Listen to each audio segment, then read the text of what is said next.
ಆ ಕಡೆ ಒಬ್ರು ಈ ಕಡೆ ಒಬ್ರು ಬನ್ನಿ.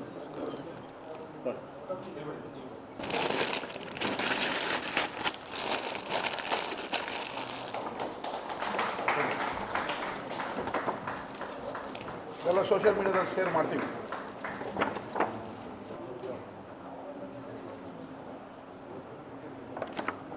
ನವವಸಂತ 2026 ಕೆಳಗಡೆ ಟೈಟಲ್ ಯುವ ಸಂಭ್ರಮ. ಏನೋ ಅಂತ ಎಲ್ಲರಿಗೂ ನಮಸ್ಕಾರ. ಇವತ್ತಿನ ಪತ್ರಿಕಾಗೋಷ್ಠಿಗೆ ನಿಮ್ಮೆಲ್ಲರಿಗೂ ಸ್ವಾಗತ. ನವವಸಂತ 2026 ಯುವ ಸಂಭ್ರಮ ಅಂತೇಳಿ ಮಂಡ್ಯ ವಿಶ್ವವಿದ್ಯಾನಿಲಯದ ವ್ಯಾಪ್ತಿಯ ಎಲ್ಲ ಕಾಲೇಜಿನ ಅಡಿಯಲ್ಲಿ ಇದೇ 30ನೇ ತಾರೀಕು ಬೆಳಿಗ್ಗೆ 10 ಗಂಟೆಗೆ ಮಾನ್ಯ ಕೃಷಿ ಸಚಿವರಾದಂಥ ಚಲುವರಾಯಸ್ವಾಮಿ ಅವರು, ಕೇಂದ್ರ ಸಚಿವರಾದಂಥ ಕುಮಾರಸ್ವಾಮಿ ಅವರು ಮತ್ತು ನಮ್ಮ ಉನ್ನತ ಶಿಕ್ಷಣ ಸಚಿವರಾದಂಥ ಡಿ ಸುಧಾಕರ್ ಅವರು ಈ ಕಾರ್ಯಕ್ರಮವನ್ನು ನೇತೃತ್ವದಲ್ಲಿ ಬೆಳಗ್ಗೆ 10 ಗಂಟೆಗೆ ಕಾರ್ಯಕ್ರಮವನ್ನು ಹಮ್ಮಿಕೊಂಡಿದ್ದೀವಿ. ಯೂನಿವರ್ಸಿಟಿ ಹಲವಾರು ಅಭಿವೃದ್ಧಿ ಕಾರ್ಯಗಳನ್ನು ಮಾಡಿದ್ದೀವಿ ಮತ್ತು ಅವತ್ತು ಇನ್ನೊಂದಷ್ಟು ಅಭಿವೃದ್ಧಿ ಕಾರ್ಯಗಳಿಗೆ ಭೂಮಿ ಪೂಜೆಯನ್ನು ಶಂಕುಸ್ಥಾಪನೆ ಕೂಡ ಆಗ್ತೀವಿ. ಈಗ ಮುಖ್ಯವಾಗಿ ಮುಖ್ಯ ದ್ವಾರ ಮತ್ತು ಮೌಲ್ಯಮಾಪನ ಕಟ್ಟಡ ಈ ಎರಡರ ಉದ್ಘಾಟನೆಯನ್ನು ಕೂಡ ಇಟ್ಟುಕೊಂಡಿದ್ದೀವಿ. ಒಂದು ಹೊಸ ರೂಪವನ್ನು ಮಂಡ್ಯ ವಿಶ್ವವಿದ್ಯಾನಿಲಯಕ್ಕೆ ಕೊಟ್ಟಿದ್ದೀವಿ. ಅದು ಮುಚ್ಚೇ ಹೋಯಿತು, ಇನ್ನೇನು ಮಂಡ್ಯ ವಿಶ್ವವಿದ್ಯಾಲಯ ಮುಗಿದೋಯ್ತು ಅಂದಾಗ ನಮಗೆಲ್ಲರಿಗೂ ಈ ಯುಗಾದಿ ಹಬ್ಬದ 1 ತಿಂಗಳನ್ನು ವಸಂತ ಋತು ಅಂತ ಕರಿತೀವಿ. ಅದಕ್ಕೆ ನಾವು ನವ ವಸಂತ ಅಂದರೆ ಮಂಡ್ಯ ವಿಶ್ವವಿದ್ಯಾಲಯ ನವ ಚೈತನ್ಯವನ್ನು ಪಡ್ಕೊಳ್ತಾ ಇದೆ. ನವ ವಸಂತ, ನವ ಯುವಕರು ಈ ಕಾಲೇಜಿನ ವಿಶ್ವದ ಕೇಂದ್ರ ಬಿಂದು ಆಗಬೇಕು ಅಂತೇಳಿ ನಾವು ಅದಕ್ಕೆ ನವ ವಸಂತ ಅನ್ನೋ ಹೆಸರನ್ನು ಕೊಟ್ಟಿದ್ದೀವಿ. ಜೊತೆಗೆ ಆಡ ಭಾಷೆಯಲ್ಲಿರಲಿ ಅಂತ ಯುವ ಸಂಭ್ರಮ ಅನ್ನೋದೊಂದು ಟ್ಯಾಗ್ಲೈನನ್ನು ಕೂಡ ಕೊಟ್ಟಿದ್ದೀವಿ. ಇದರಲ್ಲಿ ಎಲ್ಲ ಇರುತ್ತೆ. 30ನೇ ತಾರೀಕು ವಿದ್ಯಾರ್ಥಿಗಳಿಗೆ ಇವತ್ತು ಆಟ ಪಾಠದ ಜೊತೆಗೆ ಮನೋರಂಜನೆಯೂ ಅವಶ್ಯಕತೆ ಇದೆ. ಅದೆಲ್ಲವನ್ನು ಕೂಡ ನಾವು ಇಟ್ಕೊಂಡಿದ್ದೀವಿ. ಏನೇನು ಈವೆಂಟ್ ಇದೆ ಅನ್ನೋದನ್ನು ಧ್ರುವ ನಿಮಗೆ ಬ್ರೀಫ್ ಮಾಡ್ತಾರೆ. 30ನೇ ತಾರೀಕು ಇಡೀ ಮಂಡ್ಯದ ವಿದ್ಯಾರ್ಥಿಗಳನ್ನು ಒಂದು ರೂಫ್ ಕೆಳಗಡೆ ತಂದು ಒಂದು 40,000 ಜನರನ್ನು ಸೇರಿಸಬೇಕು. ಅವರ ನೇತೃತ್ವದಲ್ಲಿ ಈ ಕಾರ್ಯಕ್ರಮ ಮಾಡಿ ಮಂಡ್ಯ ವಿಶ್ವವಿದ್ಯಾನಿಲಯ ಇಡೀ ವಿಶ್ವಕ್ಕೆ ಗೊತ್ತಾಗಬೇಕು. ನಾವು ಯಾಕಂದರೆ ನಮ್ಮದೆಲ್ಲ ಮೈಸೂರು ಯೂನಿವರ್ಸಿಟಿ ಶೇಡಲ್ಲೇ ನಡೀತಾ ಇರೋದು ಇಷ್ಟು ದಿನ ಇದ್ದಿದ್ದು. ಮಂಡ್ಯದಲ್ಲಿ ವಿಶ್ವವಿದ್ಯಾನಿಲಯ ಅಂದರೆ ಸ್ವಲ್ಪ ಜನಕ್ಕೆ ಗೊತ್ತಿದೆ. ಈ ಕಾರ್ಯಕ್ರಮದ ಮೂಲಕ ನಾವು ಎಲ್ಲರಿಗೂ ಮಂಡ್ಯದಲ್ಲೂ ಸ್ವಾಭಿಮಾನದ ಒಂದು ವಿಶ್ವವಿದ್ಯಾನಿಲಯ ಇಲ್ಲೇ, ಇದನ್ನು ನಾವು ಇನ್ನೊಂದು ಹಂತಕ್ಕೆ ಕೊಂಡೋಗ್ತೀವಿ ಅನ್ನೋ ಒಂದು ಇದನ್ನು ಸಾರಬೇಕಾಗಿದೆ. ಮಂಡ್ಯದಲ್ಲಿ ಅದಕ್ಕೊಂದು ಬ್ರೇಕ್ ಬೇಕಾಗಿದೆ. ಈಗ ಯಾರನ್ನ ಕೇಳಿದ್ರು ವಿಶ್ವಗಂಗೋತ್ರಿನ, ಇದು ಮಾನಸ ಗಂಗೋತ್ರಿನ ಅಂತಾರೆ. ಅದರ ಇಂದ ಬೇರೆಯಾಗಿ ನಾವು ಹೊಸ ವಿಶ್ವವಿದ್ಯಾನಿಲಯ ಕಟ್ಟಿದ್ದೀವಿ ಅನ್ನೋದನ್ನು 6 ವರ್ಷ ಆಯಿತು, 7 ವರ್ಷ ಆಯಿತು, 7 ವರ್ಷ ಆದಮೇಲೆ ಇದೊಂದು ದೊಡ್ಡ ಕಾನ್ವಿಕೇಷನ್ ಮಾಡಿದಾಗೆಲ್ಲ ನಾವು ಅಂಥ ದೊಡ್ಡ ಕಾರ್ಯಕ್ರಮ ಮಾಡಿಲ್ಲ. ಈ ಸಲ ಯುವ ಸಂಭ್ರಮವಾದ ಹೆಸರಲ್ಲಿ ಎಲ್ಲ ಯುವ ಸಮ್ಮಿಲನಗಳನ್ನು ಒಂದೆಡೆಗೆ ತಂದು ಒಂದು ಕಾರ್ಯಕ್ರಮವನ್ನು ಮಾಡಬೇಕಂತಿದ್ದೀವಿ.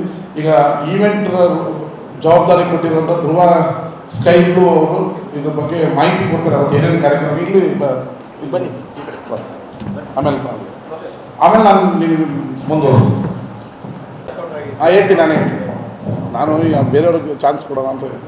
ಈಗ ಚಂದನ್ ಶೆಟ್ಟಿ ಅವರು ಲೈವ್ ಕಾನ್ಸರ್ಟ್ ಇದೆ. ಚಂದನ್ ಶೆಟ್ಟಿಯ ಇಡೀ ತಂಡ 11 ಗಂಟೆಯಿಂದ ವೇದಿಕೆ ಮೇಲೆ ಬರ್ತದೆ. ಅದಕ್ಕೆ ಮುಂಚೆ 1 ಅವರು ಇವಾಗ ಅಂತರ್ ಕಾಲೇಜು ಡ್ಯಾನ್ಸ್ ಕಾಂಪಿಟೇಷನು ಹಲವಾರು ಕಾರ್ಯಕ್ರಮಗಳನ್ನು ಕಾಲೇಜ್ ವತಿಯಿಂದ 20ನೇ ತಾರೀಕಿಂದ 21ನೇ ತಾರೀಕಿಂದ 28ನೇ ತಾರೀಕುವರೆಗೂ ನಡೆಸ್ತಾ ಇದ್ದಾರೆ. ಅದರಲ್ಲಿ ಯಾವುದು ಬೆಸ್ಟ್ ಡ್ಯಾನ್ಸು, ಬೆಸ್ಟ್ ಪರ್ಫಾರ್ಮೆನ್ಸ್ ಮಾಡ್ತಾರೆ ಅವ್ರಿಗೆ 1 ಅವರ್ ವೇದಿಕೆ ಮೇಲೆ ಇದು ಅವ್ರಿಗೆ ಅವಕಾಶ ಕೊಡಬೇಕು ಅಂತೇಳಿ ಎಲ್ಲರೂ ಸಲಹೆ ಕೊಟ್ಟಿದ್ದಾರೆ. ಆ ಸಲಹೆ ಮೇಲೆ ಮಾಡ್ತೀವಿ. ಕಿಸನ್ ಬೆಳಗಲಿ ಅಂತೇಳಿ ಒಂದು ಒಳ್ಳೆಯ ಯುವ ಕಲಾವಿದ ಡ್ಯಾನ್ಸ್, ಅವ್ರದ್ದು 2 ನೃತ್ಯ ಇದನ್ನು ಹಾಕಿದ್ದೀವಿ. ಆಮೇಲೆ 2 ಹೀರೋಯಿನ್ಗಳ ಜೊತೆ ಚರ್ಚೆ ನಡೀತದೆ. ಹೆಸರು ಇದೇನು ಫೈನಲ್ ಮಾಡಬೇಕಾಗಿತ್ತು ಆಗಿದ್ದೆ. ಅವ್ರದ್ದು ಕೂಡ ಲೈವ್ ಡ್ಯಾನ್ಸ್ ಕಾರ್ಯಕ್ರಮನ ಇಟ್ಕೊಂಡಿದ್ದೀವಿ. ಜೊತೆಗೆ ವಿದ್ಯಾರ್ಥಿಗಳಿಗೆ ಮನೋರಂಜನೆಗೆ ಏನೇನು ಬೇಕೋ ಅಷ್ಟು ಕಾರ್ಯಕ್ರಮಗಳನ್ನು ಕೊಡ್ತಾಯಿದ್ದೀವಿ. ಇದರ ಜೊತೆಗೆ ವಿದ್ಯಾರ್ಥಿಗಳು ಸ್ಟಾರ್ಟಪ್ ಅಲ್ಲಿ ತೊಡಗಿಸ್ಕೋಬೇಕು. ಕಾಲೇಜ್ ಓದಿದ ತಕ್ಷಣ ಅವರೇ ಕಂಪ್ನಿಗಳನ್ನು ಹೇಗೆ ಸ್ಟಾರ್ಟ್ ಮಾಡಬೇಕು ಅನ್ನೋ ಒಂದು ಕಂಪ್ನಿ ಜೊತೆ ಒಡಂಬಡಿಕೆ ಮಾಡ್ಕೊಂಡಿದ್ದೀವಿ. ಅವ್ರಿಗೆ ಸ್ಟಾಲ್ ಕೊಡ್ತಾಯಿದ್ದೀವಿ. ಅವರು ಸ್ಟಾರ್ಟಪ್ ಕಂಪ್ನಿ ಏನು ಮಾಡಬೇಕು, ಅವ್ರಿಗೆ ಬಂಡವಾಳ ಏನು ಮಾಡಬೇಕು, ಅದಕ್ಕೆ ಕೆಲವರು ಒಂದೊಂದು ಒಬ್ಬೊಬ್ರಿಗೆ ಒಂದೊಂದು ಐಡಿಯಾ ಇರುತ್ತದೆ. ಅವನಿಗೆ 10 ಲಕ್ಷ ಇರೋಲ್ಲ. ಆ 10 ಲಕ್ಷ ಹಾಕಿದ್ರೆ ಅವನಿಗೇನೋ ಐಡಿಯಾದ ಮೇಲೆ ಒಂದು ಕಂಪನಿ ಸ್ಟಾರ್ಟ್ ಮಾಡಿ ಅವನು ಅದನ್ನು 10 ಕೋಟಿನೇ ಮಾಡ್ಬೋದು, 100 ಕೋಟಿನೇ ಮಾಡ್ಬೋದು. ಆ ಮೂಲ ಬಂಡವಾಳ ಹಾಕೋರು ಕೂಡ ಅವತ್ತು ಇರ್ತಾರೆ. ನಿಮ್ಮ ಕಾನ್ಸೆಪ್ಟಲ್ಲಿ ನಿಮ್ಮ ಸ್ಟಾರ್ಟಪ್ಪಲ್ಲಿ ಅವ್ರಿಗೆ ಆಯ್ಕೆ ಆದರೆ ಅವರೇ ಮೂಲ ಬಂಡವಾಳನ ಹಾಕಿ ಅವರು ಒಂದು 5% 10% ಶೇರ್ ತೊಗೊಳ್ತಾರೆ ನಿಮ್ಮ ಕಂಪನಿಯಲ್ಲಿ. ಆ ದುಡ್ಡು ಅವ್ರದ್ದು, ಶೇರ್ ನೀವು ಕೊಟ್ಟಿರ್ತಾರೆ 80-70% ಯಾರು ಐಡಿಯಾ ಇರ್ತದೆ ಅವನದೇ. ಆ ಕಂಪನಿ ಇದೆಲ್ಲ ಬೇರೆ ದೇಶಗಳಲ್ಲಿ ಮತ್ತು ದೆಹಲಿಯಲ್ಲಿ ಇದೆಲ್ಲ ಭಾಳ ಫೇಮಸ್ ಇದೆ. ಅಂದರೆ ವಿದ್ಯಾರ್ಥಿಗಳನ್ನು ಉದ್ಯಮಿದಾರನಾಗಿ ರೂಪಿಸೋವಂಥದ್ದು. ಅವನಿಗೊಂದು ಐಡಿಯಾ ಇರ್ತೀವಿ. ಎಕ್ಸಾಂಪಲ್ಲು ಮೋಟ್ರು ರೆಡಿ ಮಾಡಿ ನಾನು ರೈತರಿಗೆ ಸ್ಪ್ರಿಂಕ್ಲಿಂಗ್ ವಾಟ್ರ್ ಮಾಡಬೇಕು ಅಂತಿರ್ತೀನಿ. ಅದಕ್ಕೆ 10 ಲಕ್ಷ ಖರ್ಚಾಗತ್ತೆ. ಅದು ಹೆಂಗೆ ಮಾಡೋದು, ಕಂಪ್ನಿ ಹೆಂಗೆ ಮಾಡೋದು ಅಂತ ಐಡಿಯಾ ಇರಲ್ಲ. ಅಂಥ ಪರಿಣಿತರನ್ನ ಕರೆಸ್ತಾ ಇದ್ದೀವಿ. ಅವರೇ ಸ್ಟಾಲ್ ಕೊಡ್ತಾಯಿದ್ದೀವಿ. ಸ್ಟಾರ್ಟಪ್ ಕಂಪನಿಗಳಿಗೆ ಬಂಡವಾಳ ಹಾಕೋದು ಅಲ್ಲದೆ ಐಡಿಯಾನು ಕೊಡೋವಂಥವ್ರನ್ನ ಕರೆಸ್ತಾ ಇದ್ದಾರೆ. ಮಂಡ್ಯದ ನವ ಉದ್ಯಮಿದಾರರಿಗೆ ಒಳ್ಳೇದಾಗಬೇಕು ಅನ್ನೋದು ನಮಗೆ ಕಾನ್ಸೆಪ್ಟ್. ಅದು ಒಬ್ರಿಗೆ ಒಳ್ಳೇದಾಗುತ್ತೆ, 10 ಜನಕ್ಕಾಗುತ್ತಾ, 100 ಜನಕ್ಕಾಗುತ್ತಾ, ಆಗಲಿ ಅಂತ. ಮತ್ತು ವಿದ್ಯಾರ್ಥಿಗಳಿಗೆ ಅನುಕೂಲ ಆಗೋಂಥದ್ದು 4-5 ಒಂದು 10 ಸ್ಟಾಲ್ಗಳು ಬ್ಯಾಂಕಿಂಗ್ ಸೆಕ್ಟ್ರು ಮತ್ತು ಇನ್ನೂ ಹಲವಾರು ಸೆಕ್ಟ್ರುಗಳದ್ದು ಸ್ಟಾಲ್ ಆಗ್ತಾಯಿದ್ದೀವಿ. ವಿದ್ಯಾರ್ಥಿಗಳಿಗೆ ಅಂದರೆ ಹೊಸ ಉದ್ದಿಮೆದಾರರನ್ನು ಹುಟ್ಟಾಕುವಂಥದ್ದು ನಮ್ಮ ಮುಂದಿರುವಂಥ ಸವಾಲು. ಮನೋರಂಜನೆ ಮತ್ತು ಭೂಮಿ ಪೂಜೆ ಮತ್ತು ಇನಾಗ್ರೇಷನ್ನು ಈಗ ನೀವು ನೋಡಿದ್ದೀರ. ನಾವು ಮಾಡಿರುವಂಥ ಮೊದಲು ಇದ್ದಿದ್ದು ಹೆಂಗಿತ್ತು, ಗೇಟ್ ಬರಬೇಕಾದ್ರೆ ನಿಮಗೆ ಮನಸ್ಸು ಬೇಜಾರಾಗೋದು, ಯೂನಿವರ್ಸಿಟಿಗಳು ಬರ್ತಾಯಿದೆ. ಈಗ ಹೆಂಗಾಗಿದೆ ಯೂನಿವರ್ಸಿಟಿಯಾಗ ಅನ್ನೋದು ನಿಮ್ಗೆ ನೋಡ್ತೀವಿ. ಅದ್ರ ಉದ್ಘಾಟನೆ. ಆಮೇಲೆ ಅವತ್ತೇ ಒಂದು ಕಟ್ಟಡ ಕಟ್ಟೋದಕ್ಕೆ ಭೂಮಿ ಪೂಜೆ ಇದೆ. ಒಂದು ಇಲ್ಲಿ ಸ್ಪೋರ್ಟ್ಸ್ ಕಾಂಪ್ಲೆಕ್ಸ್ ನಿಂತೋಗಿದೆ. ಅದಕ್ಕೆ ಮುಖ್ಯಮಂತ್ರಿಗಳ ವಿಶೇಷ ಅನುದಾನದಲ್ಲಿ 2 ಕೋಟಿ ಹಾಕಿದ್ದೀವಿ. ಅದರದ್ದು ಕಾಮಗಾರಿಗೂ ಚಾಲನೆಯನ್ನು ಅವತ್ತೇ ಕೊಡ್ತೀವಿ. ಇಷ್ಟು ಕಾರ್ಯಕ್ರಮವನ್ನು ಯುವ ಸಂಭ್ರಮದಲ್ಲಿ ಇಟ್ಕೊಂಡಿದ್ದೀವಿ. ನಿಮ್ಮೆಲ್ಲರ ಸಹಕಾರ ಅಗತ್ಯ. ಇನ್ನು 14 ದಿನ ಇದೆ. ಈ 14 ದಿನದಲ್ಲಿ ನೀವೆಲ್ಲ ಸ್ವಲ್ಪ ಪ್ರಚಾರ ಕೊಟ್ಟರೆ ಇನ್ನೂ ಜಾಸ್ತಿ ಚೆನ್ನಾಗಿ ಮಾಡ್ತೀವಿ ಅನ್ನೋ ಭಾವನೆ. 25 ಲಕ್ಷ ರೂಪಾಯಿಯನ್ನು ವಿಶ್ವವಿದ್ಯಾನಿಲಯದ ಅನುದಾನದಲ್ಲಿ ಇಟ್ಕೊಂಡಿದ್ದೆ. ಅದಕ್ಕೆ 50-60 ಲಕ್ಷ ಖರ್ಚಾಗುತ್ತೆ. ಇನ್ನು ಉಳಿದಿದ್ದನ್ನು ನಾವುಗಳು ಈಗ ಮಂತ್ರಿಗಳನ್ನು ಕೇಳಬೇಕಂದ್ರೆ ಉಳಿದಿದ್ದನ್ನು ನಾವು ಹಾಕ್ತೀವಿ. ಸ್ಪೋರ್ಟ್ಸ್ ಕಾಂಪ್ಲೆಕ್ಸ್ನೇ ಕಂಪ್ಲೀಟ್ ಮಾಡೋಕ್ಕಾಗ್ತಾ ಇಲ್ಲ. ಈ ಖರ್ಚು ವೆಚ್ಚ ಸಿನಿಮಾದವ್ರನ್ನೆಲ್ಲ ಕರೆಸಿ ದುಂದು ವೆಚ್ಚ ಮಾಡೋದು 25 ಲಕ್ಷ ದುಂದು ವೆಚ್ಚ ಅಲ್ಲ. ಮಕ್ಕಳಿಗೆ ಈಗ ಕಾನ್ವಿಕೇಷನ್ ಮಾಡಬೇಕಾದ್ರೆ 45 ಲಕ್ಷ ಖರ್ಚಾಗ್ತಾಯಿತ್ತು. 20 ಲಕ್ಷನ ಕಾನ್ವಿಕೇಷನ್ಗೆ ಇಟ್ಕೊಂಡಿದ್ದೀವಿ. 25 ಲಕ್ಷನ ಇಲ್ಲಿಗೆ ಹಾಕಿದ್ದೀವಿ. ಈ ಪೆಂಡಲಿಂದ ಹಿಡಿದು ಮಿಕ್ಕಿದಕ್ಕೆಲ್ಲ ನಾವು ಸ್ವಂತ ದುಡ್ಡು ಹಾಕ್ತಾಯಿದ್ದೀವಿ. ಯೂನಿವರ್ಸಿಟಿದು ಊಟ, ಮೊಮೆಂಟಮ್ಮು ಅಂಥದಕ್ಕೆ ಉಪಯೋಗಿಸ್ಕೊತಾ ಇದ್ದೀವಿ. ನಾವು ಇದಕ್ಕೆ ಹೇಳ್ಬಿಡ್ತೀವಿ. ಪ್ರತಿ ವರ್ಷ ಕಾನ್ವಿಕೇಷನ್ಗೆ 45 ಲಕ್ಷ ರೂಪಾಯಿಯನ್ನು ಯೂನಿವರ್ಸಿಟಿ ಅನುದಾನ ಎತ್ಕೊಂಡಿದ್ವಿ. ಈ ಸಲ 20 ಲಕ್ಷ ರೂಪಾಯಿನ ಕಾನ್ವಿಕೇಷನ್ಗೆ ಇಟ್ಟು 25 ಲಕ್ಷನ ಯುವ ಸಂಭ್ರಮಕ್ಕೆ ಇಡ್ತಾ ಇದ್ದೀವಿ. ಮಿಕ್ಕಿದ ಎಕ್ಸ್ಟ್ರಾ ಖರ್ಚು ಬರೋದನ್ನ ನಮ್ಮ ಸ್ವಂತ ಅನುದಾನದಲ್ಲಿ ಅಂದರೆ ನಾವು ಸ್ವಂತವಾಗಿ ಆಗ್ತಾ ಇದ್ದೀವಿ. 47 19,500 ಜನ ಎಲ್ಲ ಸೇರಿ 47 ಕಾಲೇಜ್ ವ್ಯಾಪ್ತಿನಲ್ಲಿ 19,500. ಒಂದು ಜರ್ಮನ್ ಟೆಂಟಿಗೆ ಎಕ್ಸಾಂಪಲ್ ಹೇಳ್ತೀವಿ ಅಣ್ಣ. ಒಂದು ಜರ್ಮನ್ ಟೆಂಟ್ ಹಾಕ್ಬೇಕಾದ್ರೆ 20 ಲಕ್ಷ ರೂಪಾಯಿ ಮೇಲೆ ಆಗುತ್ತೆ. ಇಲ್ಲಿ ಇಟ್ಟಿರೋದೇ 25 ಲಕ್ಷ ನಾವು. ಇದು ಮೊಮೆಂಟಮ್ಮು, ಊಟಕ್ಕೆ, ವಿದ್ಯಾರ್ಥಿಗಳಿಗೆ ಅದು ಮಿಕ್ಕಿದೆಲ್ಲ ನಾವೇ ಬರೆಸ್ತಾ ಇದ್ವಿ. ನಮ್ಮ ಕಾಲೇಜು ಹೆಸರು ವಿಶ್ವವಿದ್ಯಾರ್ಥಿಗೆ ಹೋಗೋಕ್ಕೆ ಸ್ವಂತ ದುಡ್ಡು ಹಾಕಿ ಪ್ರೋಗ್ರಾಮ್ ಮಾಡ್ತಾ ಇದ್ದೀವಿ. ಜಾನಪದಕ್ಕೂ ಮಂಡ್ಯಕ್ಕೂ ಸಂಬಂಧ ಇದೆ ಸರ್. ಈವೆಂಟ್ಗಳಲ್ಲಿ ಜಾನಪದ ಸ್ಥಳೀಯರಿಗೆ ಅವಕಾಶ ಕೊಡಿ ಸರ್. ಕರ್ಸೋರ್ನ ಬಿಟ್ಟು ಸ್ಥಳೀಯರಿಗೆ ಅವಕಾಶ ಕೊಡಿ ಸರ್ ಅಂತ ಹೇಳ್ತಾರೆ. ಯಾಕಂದ್ರೆ ಹೊರಗಡೆ ಬರೋರು ಲಕ್ಷಾಂತರ ರೂಪಾಯಿ ದುಡ್ಡು ಕೇಳ್ತಾರೆ. ಸ್ಥಳೀಯರಿಗೆ ಪಾಪ ಸ್ವಲ್ಪ ಕೊಟ್ಟರೆ ಸಾಕು, ಅವ್ರ ಪ್ರತಿಭೆನ ಇಲ್ಲಿ ತೋರಿಸ್ತಾರೆ. ಏನಾಗುತ್ತೆ ಕೇಳೋಕ್ಕೆ ಹೇಳಕ್ಕೆ ಚೆನ್ನಾಗಿರೋದು. ಆಯ್ತು, ಬೇಕಾದ್ರೆ ಕ್ಯಾನ್ಸಲ್ ಮಾಡಿಬಿಡ್ತೀವಿ. ಅಲ್ಲ, ಇವಾಗ ಚಂದನ್ ಶೆಟ್ಟಿ ಎಲ್ಲ ಕ್ಯಾನ್ಸಲ್ ಮಾಡ್ತೀವಿ. ಸ್ಥಳೀಯರಿಂದನೇ 45,000 ಜನ ಕ್ರೂಡಿ ಕರೆಸ್ಬೋದು. ಯೂನಿವರ್ಸಿಟಿಗೆ ಕಳಿಸಿ ಅವ್ರು ಕೊಡೋದನ್ನ ಇಲ್ಲಿ ಒನ್ ಅವರ್ ಅದಕ್ಕೆ ಕಲೆ ಸ್ಥಳೀಯತೆ ಅಲ್ಲ. ಇದೇನೋ 1 ಅವರ್ ಅಲ್ಲ, ಬೇಡ ಅಂದ್ರೆ ನಾವು ಸ್ಟಾಪ್ ಮಾಡ್ತೀವಿ. ಅದ್ರಲ್ಲೇನು ನಮಗೇನು ಸಮಸ್ಯೆ ಇಲ್ಲ. ಅಲ್ಲ, ಬೇಡ ಅಂದರೆ ಸ್ಟಾಪ್ ಮಾಡ್ತೀವಿ. ಅದೇನೋ ಸಮಸ್ಯೆ ಇಲ್ಲ. ಹಾಂ ಇವ್ರನ್ನು ಇನ್ಕ್ಲೂಡ್ ಅಲ್ಲ ನೀವು ಬೇಡ ಅಂದ್ರೆ ನಾವೇನು ಸ್ಟಾಪ್ ಮಾಡ್ತೀವಿ ಅದರಲ್ಲೇನಿಲ್ಲ. ಬೇಡ ಅಂತಲ್ಲ, ಇಲ್ಲಿವರೆಗೂ ಅವಕಾಶ ಕೊಡಿ ಅನ್ನೋದು. 1 ಅವರ್ ಅದಕ್ಕೆ ಸ್ಥಳೀಯ ಕಲಾವಿದರು ಕಾಲೇಜು ವಿದ್ಯಾರ್ಥಿಗಳಿಗೆ 1 ಅವರ್ ಅಂತ ಅದಕ್ಕೆ ನಾವೀಗ ಬುದ್ಧೋತ್ಸವದಲ್ಲೂ ಸ್ಥಳೀಯ ಕಲಾವಿದರಿಗೆ ಫಸ್ಟ್ 2 ಅವರ್ ಕೊಟ್ಟಿದ್ದೀವಿ. ಆಮೇಲೆ ನಮ್ಮ ಪ್ರೋಗ್ರಾಮ್ ನಡಿಬೇಕಾದ್ರೂ ಕೊಟ್ಟಿದ್ದೀವಿ. ಇಲ್ಲೂ ಸ್ಥಳೀಯ ಕಲಾವಿದರು ಪ್ಲಸ್ ಕಾಲೇಜು ವಿದ್ಯಾರ್ಥಿಗಳಿಗೆ 1 ಅವರ್ ಕೊಡ್ತೀವಿ. ಇನ್ನೇನಾದ್ರು ಸರ್ ಸೀಮೆದಾರರನ್ನ ಮಾಡ್ತಾ ಇದ್ವಿ. ಅದೇ ರೀತಿ ನಮ್ಮಲ್ಲಿ ಮಂಡ್ಯ ಕಲಾವಿದರಿಗೆ ಹೆಚ್ಚು ಬೇಡಿಕೆ ಇದೆ. ಕಲಾವಿದರು ಬೇರೆ ಬೇರೆ ಕಡೆ ಹೋಗ್ತಾರೆ. ಇಲ್ಲಿ ಯಾಕೆ ಕಲಾವಿದರನ್ನು ಬೆಳೆಸಬಾರ್ದು? ಬೆಳೆಸೋಣ ಸರ್, ಬೆಳೆಸೋದಕ್ಕೆ ಕನ್ನಡಿಗರಿಗೆ ಕೊಡ್ತಾ ಇರೋದು, ಕನ್ನಡಿಗರಿಗೆ ಕೊಡ್ತಾ ಇರೋದಲ್ಲ. ನಾವೇನು ತಮಿಳು ಹಿಂದಿಯಿಂದ ಯಾರನ್ನೂ ಕರೀತಲ್ಲ, ಕನ್ನಡಿಗರಿಗೆ ಲೋಕಲ್ ಅವ್ರಿಗೆ ಕೊಡ್ತಾ ಇರೋದು. ಕರ್ನಾಟಕ 3-4 ಗಂಟೆ ಆಗುತ್ತೆ. ಸಂಜೆ ಹೊತ್ತು ಮಾಡಬೇಕು ಅಂತ ಅಂದ್ಕೊಂಡ್ವಿ, ಬಟ್ ವಿದ್ಯಾರ್ಥಿಗಳು ಸಂಜೆಯಿಂದ ಮನೆಯಿಂದ ಬರೋದಕ್ಕಾಗಲ್ಲ. ಮಾಮೂಲಿ ತಿರ್ಗಾ ಬೇರೆ ಥರ ಪ್ರೋಗ್ರಾಮ್ ಆಗಬಾರ್ದು ಅಂತ ವಿದ್ಯಾರ್ಥಿಗಳನ್ನ ಸೇರಿಸಿ ಮಾಡಿ ಅದೇ ಇದೆ. ದೊಡ್ಡ ಫೀಲ್ಡ್ ಯೂನಿವರ್ಸಿಟಿ ಸಂಬಂಧಪಟ್ಟವ್ರಿಗೆ ಇಲ್ಲೆಲ್ಲ ಇದ್ದಾರೆ ಇವರೇ. ನಾವು ವಸಂತ ಅಂತ ಕೇಳ್ತಾ ಇದ್ದೀನಿ. ಹೊಸ ವರ್ಷದ ಮೊದಲನೇ ದಿನದಲ್ಲಿ ಸಾಕಷ್ಟು ಒಂದಷ್ಟು ಸಿರಂಜಿಗಳೆಲ್ಲ ಸಿಗ್ತವೆ.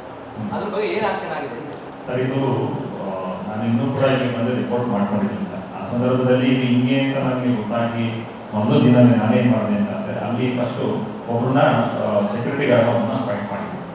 ಅದರಲ್ಲಿ ಆಮೇಲೆ ಅಲ್ಲಿ ಎಲ್ಲರೂ ಕೂಡ ಸುತ್ತಲೂ ಕೂಡ CCTV ಕ್ಯಾಮ್ರಾಗಳನ್ನ ಹಾಕಿ ಪ್ರೆಸೆಂಟ್ ಒಂದು ನಾಯಿ ಕೂಡ ಓಡಾಡೋದು ಕೂಡ ನಮ್ಮಲ್ಲಿ ಅಲರ್ಟ್ ಆಗೋದಕ್ಕೆ ನಾನು ಮಾಡಿದ್ದೀನಿ ಸರ್. ಮತ್ತು ನೈಟ್ ಹೊತ್ತು ಒಬ್ಬರು ಸೆಕ್ಯೂರಿಟಿಯನ್ನ ಪರ್ಮನೆಂಟ್ ಕೂಡ ಸರಿ ಕೊಟ್ಟಿದ್ದೀನಿ. ಕಂಪ್ಲೇಂಟ್ ಮಾಡಿ, ಪೊಲೀಸರು ಕಂಪ್ಲೇಂಟ್ ಮಾಡಿ, DVSP ಬಂದಿದ್ರು, ಇನ್ಸ್ಪೆಕ್ಟರ್ ಬಂದಿದ್ರು. ಅಲ್ಲ ನಾವು ಕಂಪ್ಲೇಂಟ್ ಕೂಡ ಕೊಟ್ಟಿದ್ದೀವಿ ಸರ್. ನಾವು ಕಂಪ್ಲೇಂಟ್ ನ ಕೊಟ್ಟಿದ್ದೀವಿ ಸರ್. ಅದಕ್ಕೆ ಅವರು ಇವಾಗ ಒಂದು ನೈಟ್ ಬಿಟ್ ಅವ್ರನ್ನ ಪೊಲೀಸರು ಕೂಡ ಹಾಕಿದ್ದಾರೆ. ಸೊ ನೆಕ್ಸ್ಟ್ ಸರ್ ಇದೇನಾಗಿತ್ತು ಅಂತಂದ್ರೆ ಹಿಂದೆ ಇದು ಯಾವ ರೀತಿ ಅಂತ ಗೊತ್ತಿಲ್ಲ, ಬಟ್ ನಾನು ಬಂದಾಗ ಇಷ್ಟು ಆಕ್ಷನ್ ತಗೊಂಡಿದ್ದೀನಿ. ಅದು ಇದನ್ನ ನೆಕ್ಸ್ಟ್ ಆಗ್ದಂಗೆ ಅದನ್ನ ಏನ್ ಮಾಡಬೇಕು, ಪ್ರಿಕಾಷನರಿ ತಗೊಂಡು ಫೈನಲ್ ಆಗಿ ಸೆಲೆಕ್ಷನ್ ಮಾಡಿ. ಯುವಕರನ್ನ ನಿಮ್ಮ ವಿದ್ಯಾರ್ಥಿಗಳನ್ನ ಇಂಥ ಕಾರ್ಯಕ್ರಮಗಳ ಜೊತೆ ಎಷ್ಟು ನೀವು ಇನ್ವಾಲ್ವ್ ಮಾಡ್ತೀರೋ ಅದಕ್ಕೆ ದುಶ್ಚಟಗಳಿಂದ ದೂರ ಇಡಕ್ ಮಾಡ್ಬೇಕು. ಆಯ್ತಾ? ಅದ್ರ ಬಗ್ಗೆ ನೀವು ಆಲೋಚನೆ ಮಾಡ್ಬೇಕು. ಫೈನಲ್ ಆಗಿ ಅದು ಮಾಡಿ ಸರ್, ಪರ್ಮನೆಂಟ್ ಸೊಲ್ಯೂಷನ್ ಮಾಡಿ, ಪರ್ಮನೆಂಟ್ ಸೊಲ್ಯೂಷನ್ ಮಾಡಿ ಸರ್. ಯಾರು ಕೂಡ ನೈಟ್ ಹೊತ್ತು ಒಂದು ನಾಯಿ ಓಡಾದ್ರೂ ಕೂಡ ಅಲಾರಾಮ್ ಆಗೋ ರೀತಿ ನಾವು ಮಾಡ್ತೀವಿ. ಇಷ್ಟು ಮಾಡಿದ್ವಿ ಸರ್. ಗೊತ್ತೋ ನಿಮ್ಗೆ ಗೊತ್ತಿಲ್ವೋ ಗೊತ್ತಿಲ್ಲ ಸರ್. ಸುದ್ದಿ ಆಗ್ತಾ ಇದ್ದಂಗೆ ಅದನ್ನ ನಿಮ್ಮ ಕಾಲೇಜಿನವರು ಕ್ಲೀನ್ ಮಾಡ್ಬಿಟ್ಟು ಹೊರಗಡೆ ಹಾಕ್ತೀವಿ. ಪೊಲೀಸ್ನವ್ರು ಬರೋಕ್ಕೂ ಮೊದಲೇ ಅಂದರೆ ಅದು ಕೊಡಿ. ಈಗ ವೆರಿ ಸ್ಟ್ರಿಕ್ಟ್ ಮಾಡಿದ್ದೀವಿ, ಸೆಕ್ಯೂರಿಟಿ ಎಲ್ಲ ಜಾಸ್ತಿ ಹಾಕಿದ್ವಿ. ಅದು ಹೊರಗಡೆಯಿಂದ ಬಂದವರು ಅದು ಮಾಡ್ತಿದ್ದಾಗ ಅದಕ್ಕೆ ಯಾವಾಗ ಬಿಲ್ಡಿಂಗಲ್ಲಿ ಸಿಕ್ಕಿತ್ತಲ್ಲ ಅದಕ್ಕೆ 2 ಕೋಟಿ ರೂಪಾಯಿ ಬಿಡುಗಡೆ ಮಾಡಿದ್ದೀವಿ.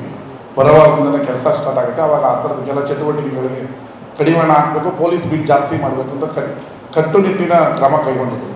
ಇನ್ನೊಂದು ಸರಿ ಆ ಥರದ್ದು ಕಂಡ್ರೆ ಕಾಲೇಜ್ ಆಡಳಿತ ಮಂಡಳಿ ಮೇಲೆ ಕ್ರಮ ಕೈಗೊಳ್ತೀವಿ ಅಂತಲೂ ಹೇಳಿದ್ದೀವಿ. ಯಾಕಂದರೆ ಯಾರಾದರೂ ಒಬ್ಬರು ಅದಕ್ಕೆ ಇದಾಗಬೇಕಲ್ಲ, ಅಕೌಂಟಬಿಲಿಟಿ ಆಗಬೇಕಲ್ಲ. ಆಚೆಯಿಂದ ಬಂದರು ಇನ್ನೊಂದು ಅದಕ್ಕೆ ಅಲ್ಲಿ ಸೆಕ್ಯೂರಿಟಿ ಹಾಕಿ ಅಂತ ಹೇಳಿದ್ವಿ. ಆಮೇಲೆ ಇಲ್ಲಿ ನಮ್ಮಲ್ಲಿ 2-3 ನ್ಯೂನತೆ ಇದ್ದರೆ ಆ ಕಡೆ ಈ ಕಡೆ ಕಾಂಪೌಂಡ್ಗಳಿಲ್ಲ. ಹೊರಗಡೆಯಿಂದ ಬರ್ತಾನ ಇಲ್ಲಿ ಕಾಂಪೌಂಡ್ ಕೆಲಸ ಸ್ಟಾರ್ಟ್ ಮಾಡಿಲ್ಲ. ಅದಕ್ಕೆ ಕಾಂಪೌಂಡ್ ಕೆಲಸ ಅದೆಲ್ಲ ಮಾಡಿ ಫಸ್ಟು ಗಡಿ ಭದ್ರ ಬಿಗಿ ಮಾಡಿದ್ಮೇಲೆ ಒಳಗೆ ಮುಸ್ರು ಕೊರ್ರು ಅಂತೀವಲ್ಲ, ಹಂಗೆ ಕಾಂಪೌಂಡ್ ಎಲ್ಲ ಭದ್ರ ಮಾಡ್ತಾ ಇದೀವಿ ಈಗ. ಆಮೇಲೆ ಯಾರು ಒಳಗೆ ಬರೋದಕ್ಕೆ ಸ್ಟ್ರಿಕ್ಟಾಗಿ ಮಾಡ್ತೀವಿ. ಬಟ್ ಅಂಥದ್ದೆಲ್ಲ ಸಿರಂಜ್ ಎಲ್ಲ ಕಾಲೇಜ್ ಆವರಣದಲ್ಲಿ ಸಿಗಬಾರ್ದು, ಅದು ಕರೆಕ್ಟ್ ನೀವು ಕೇಳೋದು. ಅದನ್ನು ಇನ್ನೊಂದು ಸರಿ ಆ ರೀತಿ ಆಗ್ದಂಗೆ ಏನು ಮಾಡಬೇಕು ಎಲ್ಲ ಕ್ರಮ ಕೈಗೊಳ್ತಾರೆ.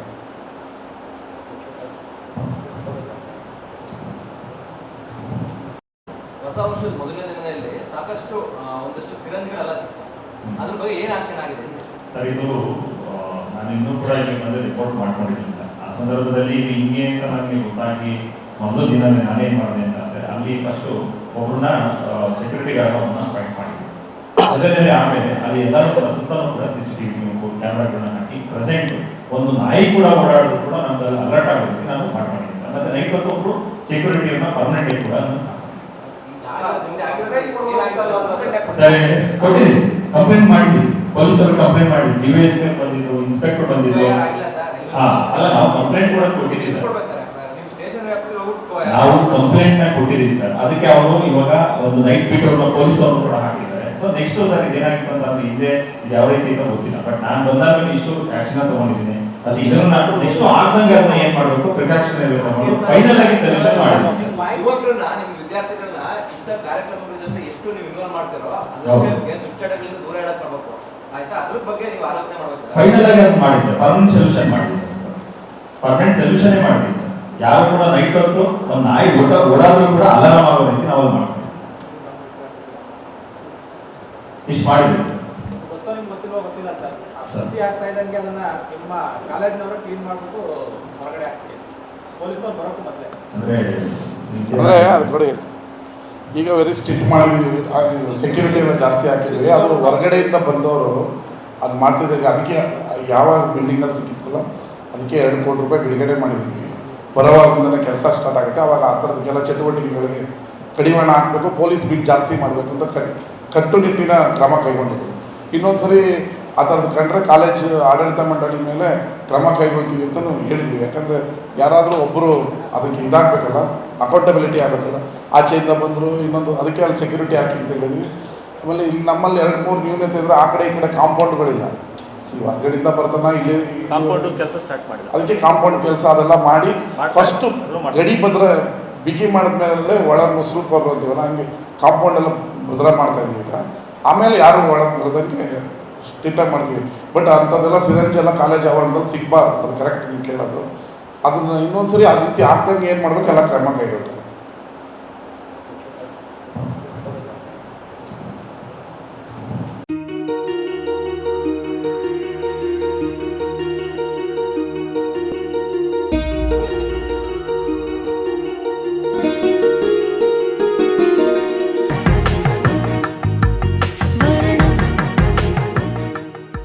ಸ್ವರ್ಣ, ಇದು ಬಾಂಧವ್ಯಗಳ ಬೆಸುಗೆ,